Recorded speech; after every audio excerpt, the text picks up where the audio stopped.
இப்போ நிறைய பேர் வந்து சண்டைக்கு வருவாங்க, நிறைய பேர் வந்து இவங்க தமிழ் தாய் வாழ்த்தை மாற்றி பாடியிருக்காங்க, வார்த்தைகளை மாற்றிருக்காங்க அப்படின்ற ஒரு கோபத்தை எல்லாம் வெளிப்படுத்துகிறாங்க. ஆனால் பெரும்பாலும் வந்து ரொம்ப வரவேற்கப்படுது.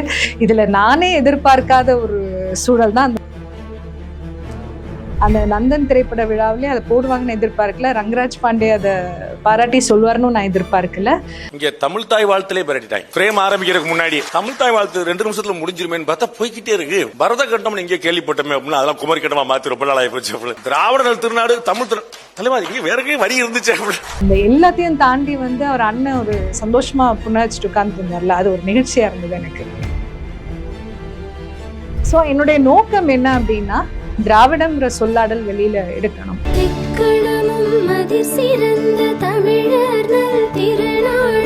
அதாவது நம்ம மூச்சை வீணாக்காத மொழின்னு சொல்லுவாங்க. இப்ப வந்து மற்ற மொழிகள்ல பாத்தீங்கன்னா அதெல்லாம் அது வந்து நம்மளுடைய மூச்சை வந்து வீணாக்கும் ஒரு செயல். ஆனா தமிழ்ல அப்படி அந்த வார்த்தைகளே கிடையாது. அதுதான் திராவிடத்தினுடைய சதின்னு சொல்லுவோம் நம்ம. தமிழ் அதாவது இந்தி வேணான்னு சொல்லிட்டு ஆட்சிக்கு வந்துட்டு தமிழை வந்து சப்ரேஸ் பண்ணி ஆங்கிலத்தை தான் வளர்த்து எடுத்தாங்க. இப்போ நம்ம என்ன பண்ணணும்? இன்னைக்கு ஏன் இந்த தேவை வந்திருக்கு அப்படின்னா, இன்னைக்கு திராவிட அரசோட நம்ம இருந்ததுனால நம்மளுடைய மொழி, நம்மளுடைய குடும்ப வாழ்வியல், நம்மளுடைய வணிகம், நம்மளுடைய எல்லாமே போயிருச்சு.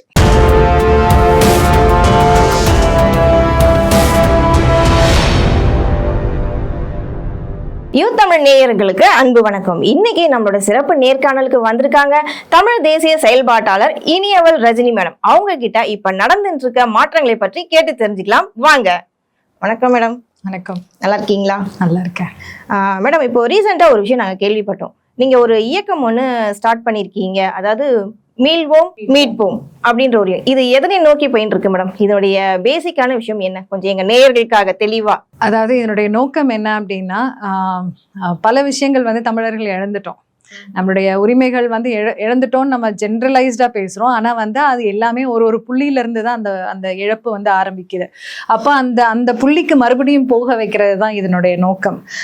ஃபார் எக்ஸாம்பிள், நீங்க இப்போ சமீபத்துல கேள்விப்பட்டீங்களான்னு தெரியல, தமிழ் தாய் வாழ்த்து வந்து நாங்க ஒரிஜினல் வெர்ஷன் பண்ணிருக்கோம். ஆமா மேடம், நந்தன் படம் திரைப்பட விழாவில் இந்த பாட்டு பிளே பண்ணாங்கன்னு சொல்லிட்டு எல்லாருமே நல்லா இருக்குன்னு பாராட்டியிருக்காங்க. அது ஆக்சுவலா இந்த ஐடியா உங்களுக்கு எப்படி தோணுச்சு? இது பல வருடமா என்னுடைய எண்ணத்துல இருந்துட்டே இருந்தது. நாம் தமிழர் மேலேயும் அண்ணன் மேலேயும் ஒரு தனிப்பற்று எனக்கு எப்பவுமே இருந்தது உண்டு. அவர் சொல்ற விஷயங்களை வந்து உள்வாங்கிப்பேன் நான். அப்போ உள்வாங்கிட்டு அந்த இதுலயே நம்ம நோக்கத்திலேயே நம்ம உள்ள போகணும்னு வச்சுக்கோங்களேன். சரி, இந்த செயல்கள் செய்யணும் அப்படின்ட்டு அது ஒரு முதல் இது என்ன பண்ணேன்னா, என்னுடைய மகன் வந்து தனித்திறன் கல்வியில கொண்டு போனோம். இசையில் அவனுக்கு மிகுந்த ஒரு ஈடுபாடு, அதே மாதிரி திறமை உள்ளதுனால அந்த இசை மூலமா அவனை வெளியே கொண்டு வரணும்னு நினைச்சு, அப்போ அந்த நாம் தமிழர் ஒரு இடத்துக்கு வரும்பொழுது இவருடைய வழிகாட்டுதலின்படி இதோ இந்த பிள்ளைய வந்து இப்படி வளர்த்துருக்கேன் அப்படின்னு சொல்லணுங்கிற ஒரு எண்ணம் எனக்கு இருந்தது. அதனாலேயே நானும் என்னுடைய கணவரும் கிட்டத்தட்ட அவன் 10 வருஷத்துக்கு முன்னாடியே நாங்க இந்த முடிவு எடுத்து செயல்படுத்தினோம். 10 வருஷம் ஸ்டார்ட் பண்ணி இப்பதான் கம்ப்ளீட் ஆச்சுங்க. இவ்வளவு நாள் எடுத்துருச்சோ? அவனுடைய வயது இப்போ 19 தான். Okay okay fine.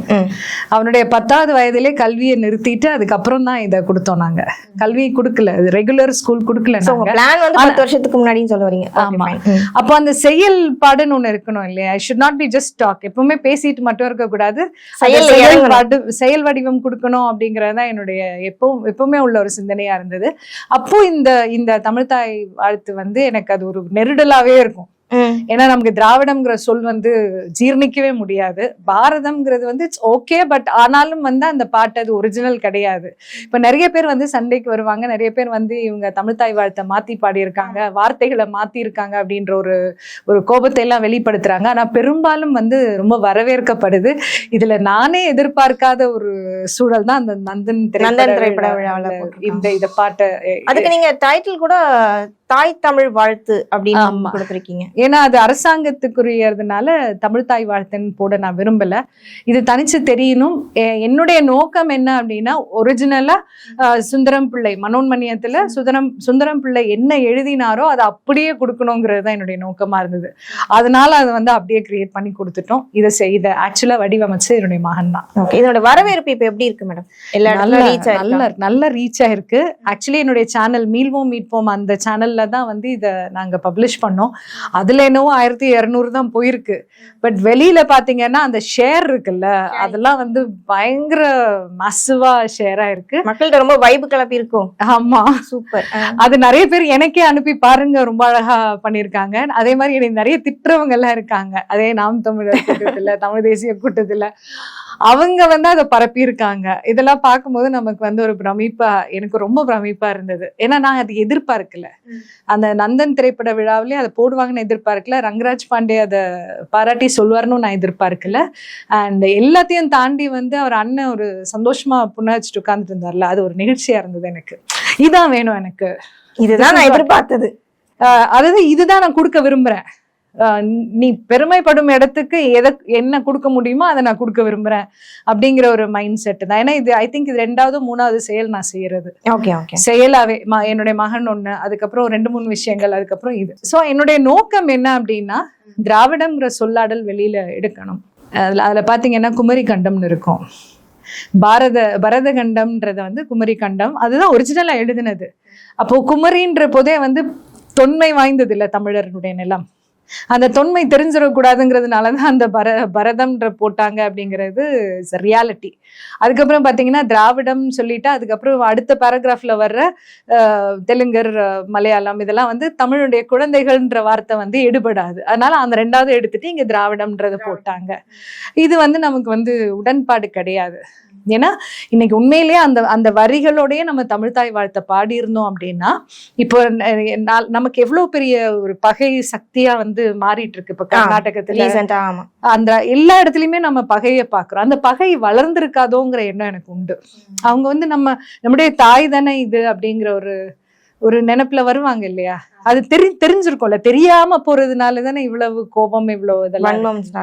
அதே மாதிரி அந்த ஆரிய வழக்கொழிந்து போனது போல தமிழ் கிடையாதுன்னு சொல்லி எழுதியிருப்பாரு. அது வந்து நிறைய பேர் என்ன சொல்லுவாங்கன்னா, ஆரியத்தை வந்து குறைச்சி பண்றதுனால நாங்க அந்த லைன் எடுத்தோம் அப்படின்னு சொல்லி சொல்லுவாங்க. நிறைய பேசுறவங்களும் கேட்டேன், நான் நிறைய ஆராய்ச்சி பண்ண, அதுக்கு சிம்பிளா உங்களுக்கு நான் பதில சொல்றேன். ஆனா உண்மை என்ன அப்படின்னா, இப்போ ஆரிய மொழியான சமஸ்கிருத மொழி எல்லாரும் பேச முடியுமா? அது தெய்வ மொழி, தெய்வ பாஷைன்னு சொல்லிட்டு அது குறிப்பிட்டவங்க தான் பேசணும், குறிப்பிட்டவங்க தான் படிக்கணும் அப்படிங்கிற ஒரு கண்டிஷன்ஸ்லாம் இருந்ததுனால அது வழக்கொழிஞ்சு போயிடுச்சு. Nobody talks Sanskrit anymore. ஆனா தமிழ் வந்து எல்லாருக்குமான மொழி. அப்போ அது வந்து அது இன்னும் இளமையாவே காக்கப்படுது. ஏன்னா இன்னைக்கும் நம்ம கவிதை எழுதுறோம், இன்னைக்கும் கட்டுரை எழுதுறோம், இன்னைக்கும் அழகா பேசிக்கிட்டு இருக்கோம். அப்போ அந்த that is the beauty of Tamil. சில டாக்டர் நிறைய டாக்டர்ஸ் கூட சொல்லியிருக்காங்க, தமிழ் பேச பேச நம்ம ஹெல்த் வைஸ் கூட நம்மள இம்ப்ரூவ்மெண்ட் கொடுக்கும் அப்படின்னு சொல்லியிருக்காங்க. பேச பேச நம்மளுடைய குரல்லாம் வந்துட்டு இம்ப்ரூவ் ஆகும் அப்படின்னு சொல்லியிருக்காங்க. தமிழ் வந்து அவ்வளவு நல்ல மொழின்னு சொல்லியிருக்காங்க. அதாவது நம்ம மூச்சை வீணாக்காத மொழின்னு சொல்லுவாங்க. இப்போ அந்த மற்ற மொழிகள்ல பாத்தீங்கன்னா அதெல்லாம் அது வந்து நம்மளுடைய மூச்சை வந்து வீணாக்கும் ஒரு செயல். ஆனா தமிழ்ல அப்படி அந்த வார்த்தைகளே கிடையாது. சா அப்படிலாம் கிடையவே கிடையாது. நம்மளுடைய அதாவது சமஸ்கிருதம் நம்மளோட கலந்துருக்கு, ஜாக்கிரதை சொல்றோம், அது சமஸ்கிருதம். அந்த மாதிரி வார்த்தைன்னு சொல்றதே வந்து சமஸ்கிருதம் தான், சொல் தான் வந்து தமிழ். நம்ம இப்போ அதை கத்துக்கிறோம். இதை வந்து இப்படிதான் பேசணும், தமிழ் இதுதான் அப்படிங்கிறத கத்துக்கிறோம். சில பேர் வந்து இதெல்லாம் ரொம்ப தேவையா அப்படின்னு கேட்பாங்க. தேவைதான். இல்ல மேம், பேக் டு ஃபார்ம். இப்போ நிறைய பேர் வந்துட்டு தமிழ் கத்துக்க ரொம்ப இன்ட்ரெஸ்டா இருக்காங்க. கொஞ்ச நாள் பாத்தீங்கன்னா தமிழை வந்துட்டு கொஞ்சம் எல்லாரும் ஒதுக்கிட்டு அயல் நாட்டு மொழிகளை வந்துட்டு அது ஒரு ஃபேண்டசியா எடுத்து பண்ணிட்டு இருந்தாங்க. ஆனா இப்போ நம்ம சீமானாயா மாதிரி மத்த எல்லா கட்சிக்காரங்க தமிழை பேச பேச எல்லாருக்குமே ஒரு இன்ட்ரெஸ்ட் வந்து, நீங்க கூட போட்டிருக்க அந்த தாய் தமிழ் வார்த்தை கேட்கும் போது அவ்வளவு நல்லா இருக்கு. ஒவ்வொரு வார்த்தைகளுமே ரொம்ப அழகா, ஒவ்வொரு சொற்களுமே ரொம்ப அழகா இருக்கு. அது தமிழ் பேச பேச நமக்கு தமிழ் வந்து உயிர் மொழின்னு சொல்லுவாங்க. ஆமா, நம்ம பிளட்ல ரத்தத்திலே கலந்து மொழி. அத ஒரு சொற்களுமே வந்து அதுக்கு ஒரு அர்த்தம் உண்டு. அதை வச்சுதான் நம்ம பேசுறோம் அப்படின்னு சொல்லுவாங்க. அதை நம்ம பார்த்திருக்கோம். அப்ப அந்த தமிழ் மொழியை வந்து, ஆனா அதுதான் திராவிடத்தினுடைய சதின்னு சொல்லுவோம் நம்ம. தமிழ் அதாவது இந்தி வேணான்னு சொல்லிட்டு ஆட்சிக்கு வந்துட்டு தமிழை வந்து சப்ரஸ் பண்ணி ஆங்கிலத்தை தான் வளர்த்து எடுத்தாங்க. இப்போ நம்ம என்ன பண்ணணும்? இப்ப இதை எதிர்க்கணும். நம்ம பேசிட்டே இருந்த வேலைக்காக. ஆமா, அதனால இது முதல் செயலா நாங்க வந்து என்னுடைய குழுல இருந்து நாங்க அதனுடைய முதல் படிதான் மீள்வோம் மீட்போம். நம்மள முதல்ல ஏன்னா நமக்கே வந்து இப்ப என்ன நீங்க கேட்டீங்கன்னு வச்சுக்கோங்களேன், ஒரு 10 வருடத்துக்கு முன்னாடி எல்லாம் எனக்கு ஒண்ணுமே தெரியாது. ஒரு நோக்கம் இருந்தது.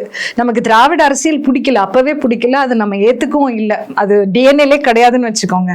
ஆனா தமிழ் இப்படிதான், தமிழ் தேசியம்னா இதுதான், தமிழர் வாழ்வியல், அதாவது மொழின்னு நம்ம சொல்றோம் இல்லையா, மொழின்னு பேசுறோம்ல, மொழி வந்து வெறும் மொழி கிடையாது, அது நம்ம வாழ்வியலோட கலந்து வர ஒரு விஷயம். வாழ்வியல் எடுத்தாதான் மொழியுமே செம்மைப்படும். மொழி செம்மைப்படணும்னா வாழ்வியலை நம்ம மறக்க கூடாது. இது நிறைய என்ன சிந்திக்க தூண்டுற விஷயங்கள் வந்து நம்மளை சுத்தி நடக்கிறது தான். அதை வச்சுதான் நம்ம வந்து இது சரியா தவறாங்கிறது நம்ம உணர்வு பூர்வமா தெரிஞ்சுக்கிறோம். இப்போ என்னுடைய வீட்டு மூத்தவர் இறந்துட்டாங்க. அவங்கள தாண்டி பார்த்தீங்கன்னா அவங்களுக்கு இருக்கிறது வந்து 3 மகன்கள்ல பெண்கள் கிடையாது. அதே மாதிரி அந்த 3 மகன்களுக்கு 5 பெண்கள், ஒரே ஒரு பேரன்தான், பேத்தி 5, ஒரே ஒரு பேர்.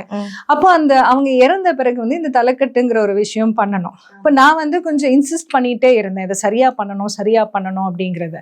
அப்ப அவங்க வந்து இது எதுக்கு, இது தேவையில்லை. அதே மாதிரி இந்த பேர பிள்ளைங்க அப்படின்ற போது இந்த ஆண் பெண் வித்தியாசம் எல்லாம் பார்க்காதீங்க, அந்த மைண்ட் செட்ல வராங்க.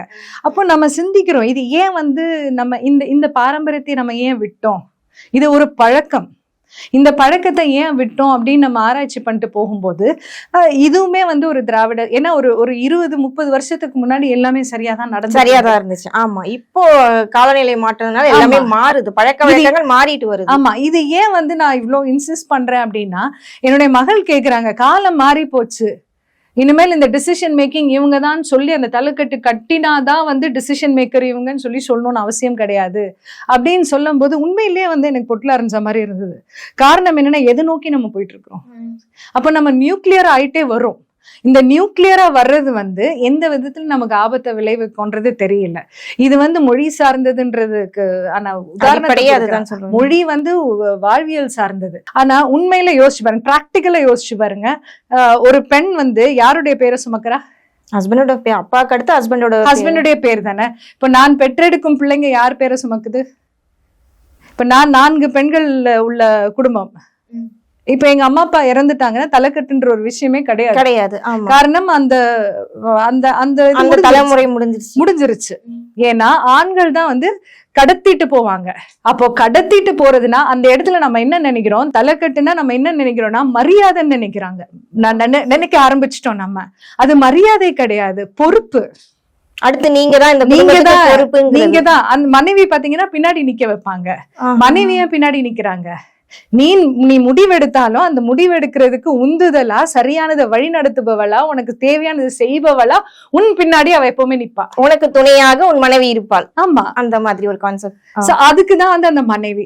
இப்போ வந்து சரி, இவங்க 3 பேர் முடிவெடுக்கிற இடத்துல இருக்காங்க, எதுக்கு பேரனுக்கு பண்ணணும் அப்படின்னா அந்த வீட்டினுடைய பேர் இருக்குல்ல, இப்ப நம்ம குடிப்பெயர் இருக்கு, அதே மாதிரி நம்மளுடைய பாரம்பரியங்கள் இருக்கு. ஒண்ணும் இல்ல, ஒரு தாலினாலே வந்து கொண்டு வராங்க. அப்ப அந்த பழக்கங்கள், இந்த மாதிரி நடைமுறை பழக்கங்கள், இதை எல்லாத்தையுமே வந்து பொறுப்போட அடுத்த தலைமுறைக்கு கடத்த வேண்டிய பொறுப்பு உன்னுடையதுடான்னு சொல்லிட்டு அவனுக்கு அந்த கட்டை அவனுக்கும் சொல்றாங்க. புரியுதா? அடுத்து நீயும் வருவ அப்படிங்கிற மாதிரி. இதை எடுத்துட்டு போற பாரம்பரியத்தை எடுத்துட்டு போற ஒரு இடத்துல நீ இருக்க. அப்ப அந்த சொல்லும் போது அது மரியாதையா பொறுப்பை உணர வைக்கிறதா? when you do something like that, இன்னைக்கு ஒருத்தன் பிரைஸ் வின் பண்ணிட்டானா அவனுக்கு ஒரு மெடல் கொடுக்குறோம்ல, எது கொடுக்குறோம்? நீ வின் பண்ணிட்டடா அப்படின்னு சொன்னா முடிஞ்சிருச்சா? இதை நீ தொடர்ந்து எடுக்க, அதை போய் வாங்கும் போது அவனுக்கு அது ஒரு உணர்வு, மறுபடியும் இதை வாங்கணும், இல்ல மறுபடியும் இதை செய்யணும், இல்ல இது எனக்கு கொடுக்கப்பட்டிருக்கு, இது எனக்கு கொடுக்கப்பட்டிருக்கு அப்படிங்கிற அந்த உணர்வு அது. அப்ப அந்த உணர்வை இன்னைக்கு எல்லா இடத்துலயும் கொடுக்க தவறுங்கிறது தான் என்னுடைய நிலைப்பாடு. அப்ப இட்ஸ் ஆல் இன்டர் ரிலேட்டட். அப்ப இந்த மீட்போமுடைய ஒரு ஸ்டாண்டே என்ன அப்படின்னா, எதையெல்லாம் இழந்தோமோ, எதையெல்லாம் இழக்க வைக்கப்பட்டோமோ அதை எல்லாத்தையும் மீட்கணும். தமிழர்கள் எதெல்லாம் மறந்தார்களோ அதை நீங்க ஞாபகப்படுத்து. அப்போ இது வெறும் இட் ஹாஸ் நோ இம்பாக்ட். இது வந்து ஒரு மூட நம்பிக்கை, இது இப்படி இருக்க தேவையில்லை. யூ கேனாட், நீ என்னைக்கு இருந்தாலும், இப்ப இன்னைக்கு ஆதி காலத்துல தமிழர் சமூகம் வந்து தாய் வழி சமூகம், அதனாலதான் தாய்மொழிங்கிற அந்த ஒரு சொல்லாடல் நமக்கு வந்திருக்கு. அதுக்கப்புறம் இப்ப தந்தை வழி சமூகத்துல வந்துட்டோம். இப்ப நான் ஒரு பெண்ணா வந்து அதெல்லாம் முடியாது, நான் எங்க அப்பாவுடைய பேர் தான் நான் போடுவேன் அப்படின்னு அடம் பிடிக்க முடியுமா? இல்ல வந்து நீ என் வீட்டு வழிக்கு வா அப்படின்னு என்னுடைய கணவர் இழுக்க முடியுமா?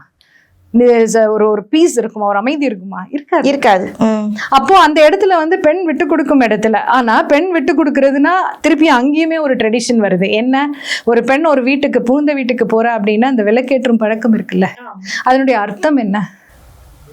அந்த வீட்டுக்கு வெளிச்சமா ஆமா, நீதான் அந்த வீட்டுக்கு இனிமே வெளிச்சமா இருக்கணும். ஆனா அந்த வீடுங்கிறது மாமியார் வீடு கிடையாது, கணவருடைய வீடு.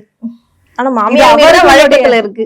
அது அவர்களுடைய ஆக்சுவலி வந்து நம்மளுடைய இதெல்லாம் வந்து நம்மளுடைய இலக்கிய சான்றுகள்ல இருந்து, வாழ்வியல் சான்றுகள்ல இருந்து எடுக்கும்போது பாத்தீங்க அப்படின்னா, விளக்கேத்துறது வந்து ஒண்ணு கோயில்ல ஏத்துவாங்க, அடுத்தது வந்து தன்னுடைய வீட்டுல தான் வாழும் அந்த, அதாவது அந்த காலத்துல எப்படின்னா கிச்சன் மட்டும் ஒன்னா இருக்கும், ஆனா அவங்களுக்கு கூடாரங்கள் இருக்கும். அப்படிதான் வந்து ஒரு வாழ்வியல் முறை இருந்திருக்கு. அப்ப அந்த இடத்துல இவங்களுக்கான கூடாரத்துல தான் விளக்கேத்துவா. அப்ப அந்த பெண் அதிகாரியா தான் அந்த இடத்துலயே வந்து அதிகாரபூர்வமா வந்து உட்காருவா.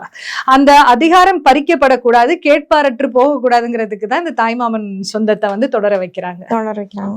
அப்போ இந்த சமூகம் வந்து, நம்ம தமிழ் சமூகம் வந்து ரொம்ப அழகான ஒரு கட்டமைப்பை நமக்கு கொடுத்துருக்கு, ஆனா அதை உடைச்சி எங்கேயோ கொண்டு போயிட்டு இருக்கோம்.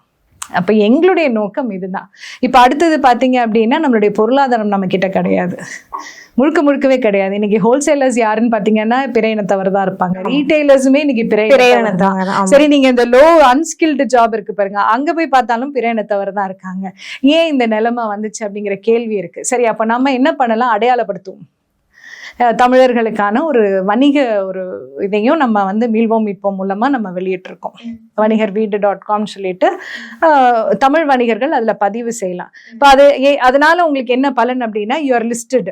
யாருன்னா உங்களுக்கு வாய்ப்பு, நான் தமிழருக்கு வாய்ப்பு கொடுக்கணும்னு விரும்புறேன் அப்படின்னா இந்த ஜாப் இதுல பார்த்தாலே வந்து அவங்களால எடுக்க முடியும். அடுத்தது அதுல ஜாப் போர்ட்டலும் கொடுக்குறோம். ஏன்னா அந்த வணிகர்களுக்கு ஏதாவது ஒரு தேவை இருந்தது அப்படின்னா அவங்க அதுல போஸ்ட் பண்ணலாம், எனக்கு இந்த மாதிரி வேலையாட்கள் தேவை, இல்ல எனக்கு இந்த மாதிரி மெட்டீரியல்ஸ் தேவை அப்படின்றத போஸ்ட் பண்ணலாம். அப்போ இது வந்து இன்னொரு ஒரு பார்ட்டா எடுத்துட்டு வந்துட்டு இருக்கோம்.